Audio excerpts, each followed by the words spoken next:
Hi there guys, welcome to today's hypnosis lesson. Today we are going to be talking about attention. Now attention is an incredibly important part of the trance process.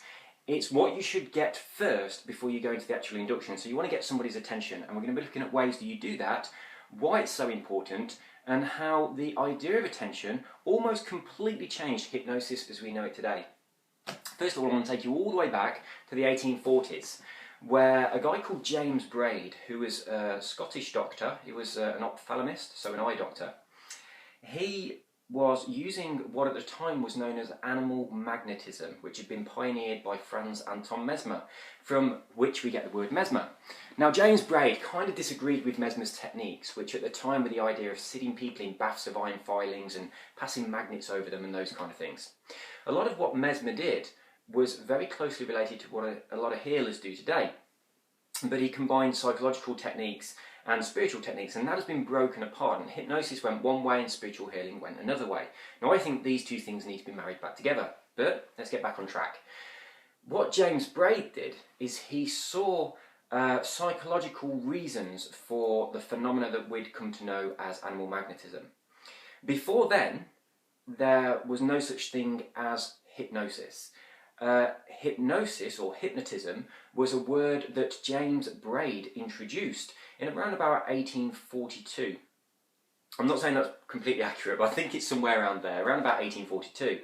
A few years later, he decided that he wanted to rename hypnotism to monoideism, which was based on the idea of a single thought, so mono being a single thought, because he thought that part of the actual process was so important, and that's the idea of fixating someone's attention on something.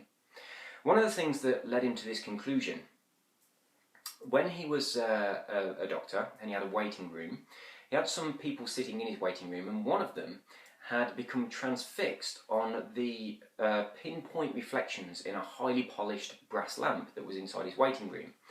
And as James Braid went into the waiting room and he saw this person was showing signs of trance, he did a few tests on him and he realised the person was in trance, and he was quite astute and he noticed what had caused the trance. So it was this idea of him focusing on something to the exclusion of all other things.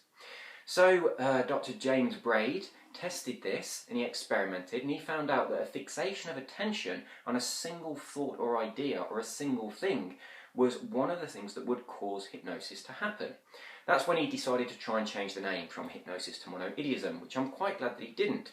Now, James Braid is actually so important in the field of hypnosis that the word Braidism is actually a synonym for hypnotism, although very few people would know the word Braidism or understand what you were talking about if you said that you were a practitioner of Braidism. So let's get back on track here. From this pinpoint reflection, reflection of light in this brass lamp, from there we moved on to other objects of focus, and this is where the idea of the swinging pocket watch came from. So when you think about the archetypal hypnotist and the idea of a swinging pocket watch and gazing into the watch, that's where that idea comes from. Now the reason that the pocket watch was used, first of all, we've got them pinpoint reflections again, which is quite useful. That grabs somebody's attention. But also back then, a lot of people had pocket watches, so it was a thing that was readily available. Say, hey, gaze at this. A lot of hypnotists today will say, look at the end of this pen. It's a very, very common thing to get somebody's attention. Other hypnotists might say, look at my finger, look at my forehead, look at my eyes, look at a spot on the ceiling. So all of these things are about narrowing someone's attention down to a single thought or a single idea.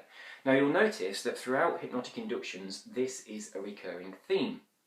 Now the idea of getting someone's attention, narrowing it down, over the years that have changed, as we've seen, from pocket watch, spinning hypno disc, whirly patterns, that kind of thing, flashing lights, and then more recently a stage hypnotist would say pick a spot on the ceiling, gaze at the spot or at the lights on the ceiling.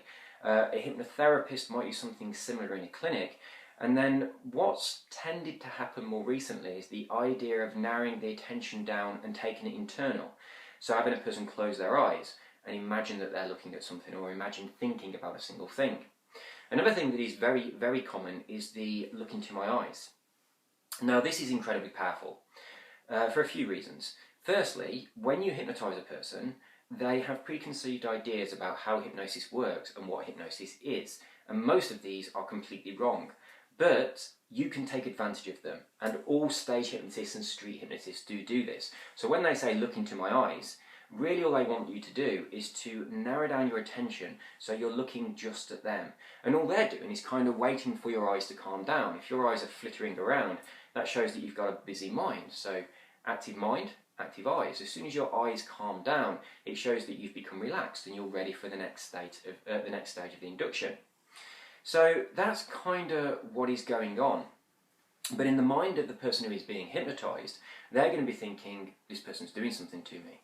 They're manipulating me some way with their psychic powers. They're putting thoughts into my mind through my eyes. So a lot of people won't look you in the eyes.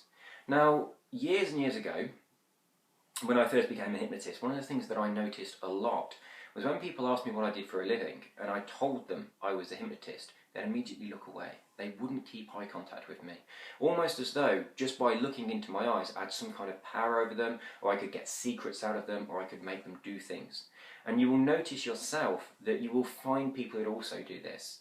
And all walks of life as well. I've been for interviews for financial situations with bank managers, and when they ask me what I do and I say I'm a hypnotherapist, immediately they will not maintain eye contact, which is peculiar, but it's true.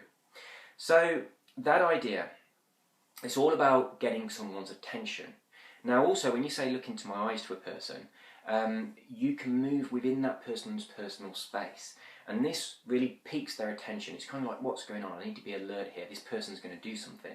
So you kind of get a little bit close to someone, a little bit right up in their face. And when you do that, it's not threatening, but it's done in such a way that it forces them to put their attention on you.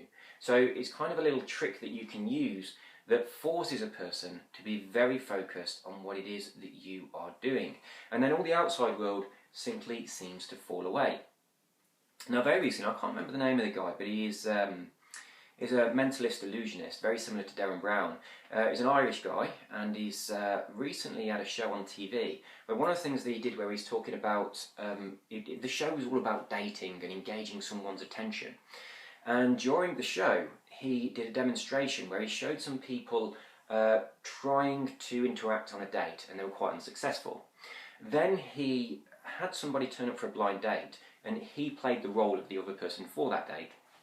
They sat in a restaurant, and he engaged that person's attention, so much so that their attention was narrowed down to just focus on him.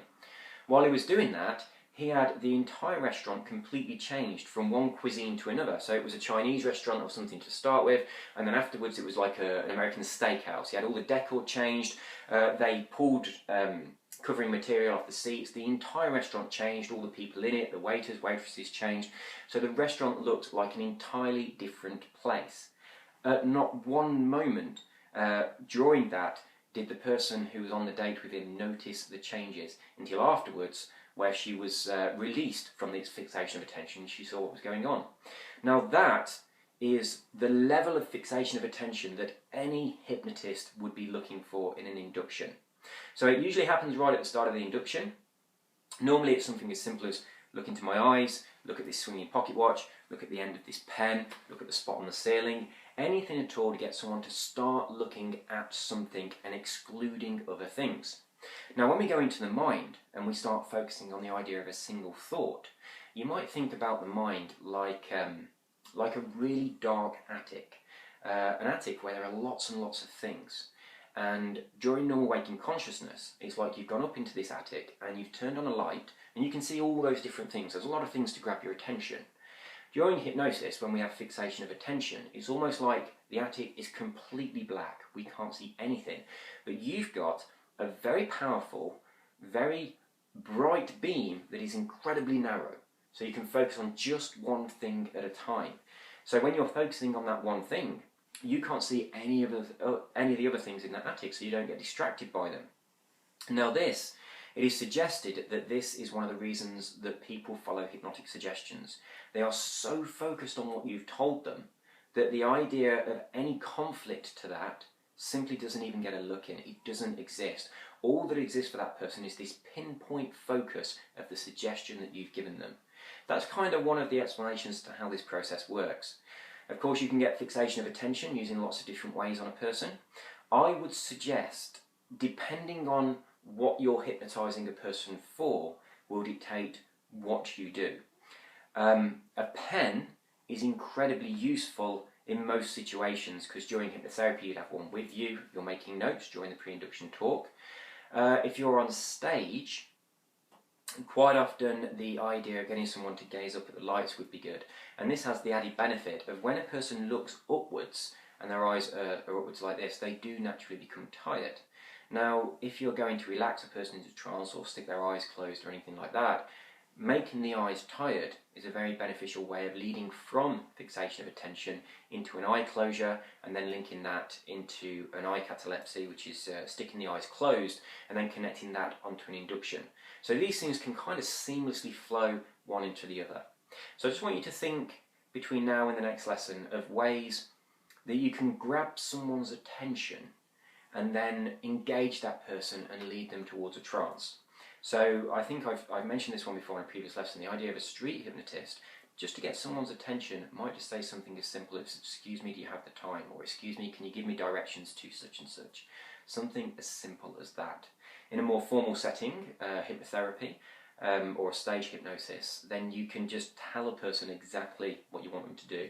Just look at this pen, look at this spot on the ceiling, gaze into this spinning disc if you have one. Maybe if you want to be a little bit old school, you can say just gaze at this swinging pocket watch. It's a very, very hypnotic thing to do. You will have experienced this. Most commonly is when people gaze into the flames of a fire. If you watch the embers of if you watch the embers of a fire, especially a campfire, if you're sitting outdoors and you're just watching that and it's all dark everywhere else anyway, your attention can be really drawn into that, and it is incredibly hypnotic. The same thing happens if you gaze into a candle, which is fantastic for meditation. And also in the animal kingdom, if you are fond of watching wildlife programs, the kind of deep sea stuff, and octopus and cuttlefish, well, not so much deep sea, but in the sea, octopus and cuttlefish do a very similar thing to embers. They do this pattern with their flesh, where they have kind of a moire effect of black and white patterns just flowing over each other, and that grabs the attention of the prey, and it is incredibly hypnotic, and then the prey gets disabled and eaten.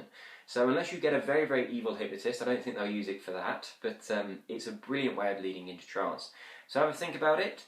Think about ways that you can grab someone's attention and focus and keep their attention, and then lead that onto the next stage of the induction, which entirely depends on what induction you're doing, but could be a relaxation process. That's all for today. You take care. Bye-bye.